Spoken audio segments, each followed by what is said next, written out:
Recently, I coded a mod for Lethal Company that lets enemies steal your friends' voices. Where did he go? I'm behind you. A lot of people have been asking, so today I'm going to go over the internals of the entire mod and how I made it. So the first thing we have to go over is how Lethal Company's voice chat works. What is that? It's using a Unity asset called Dissonance that you can find on the Unity Asset Store. It comes with some pre-built high-level components that you can just place in your project and get set up really easily. Knowing this, I set out to try and find a way to record the player's microphone. The dissonance documentation is really lacking, and all the solutions looked pretty complicated, so I had to get my hands dirty and figure it out myself. I bought a copy of Dissonance a while ago to use in my multiplayer FPS Red Match 2, which never ended up really happening because I didn't want to have to moderate voice chat. You guys are so shit. Like, you guys are so shit. But luckily for me, this meant I had full access to the Dissonance source code and I could poke around as I pleased. I found these debug settings, which looked pretty promising. So I turned them on and saw what happened. Oh, it made a folder. Dude, it's got the audio files. Do you see this? Yeah, I see it, and it's every time someone talks, huh? It just recorded every voice line when players were speaking into a folder, and it automatically separated them based on silence so that sentences were preserved.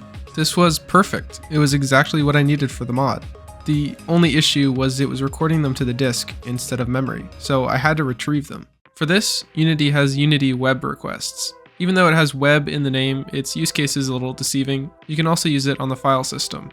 So I made the mod scan the folder every 8 seconds and start Unity web requests for any audio files in it. It would load them and store them in memory as audio clips. I discarded audio clips less than 0.9 seconds to get rid of any random background noise. This is the only filtering I do on what recordings get saved. To make sure your hard drive doesn't fill up, clips are automatically deleted from the disk once they're moved to memory, which is always within about 8 seconds of being recorded. If more than 200 clips get moved to memory, a random one from the existing clips gets removed to keep the memory usage down. It's random so that the age of the recording has less influence on when it gets played. Otherwise, recently recorded clips would be much more likely to be the ones played, and it would be easier to tell which ones were fake. After that, it was a lot more straightforward.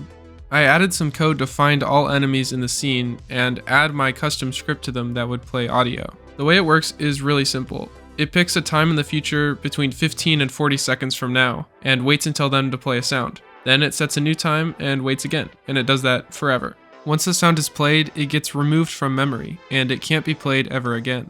This prevents duplicates from happening, which would make it more obvious which lines are fake.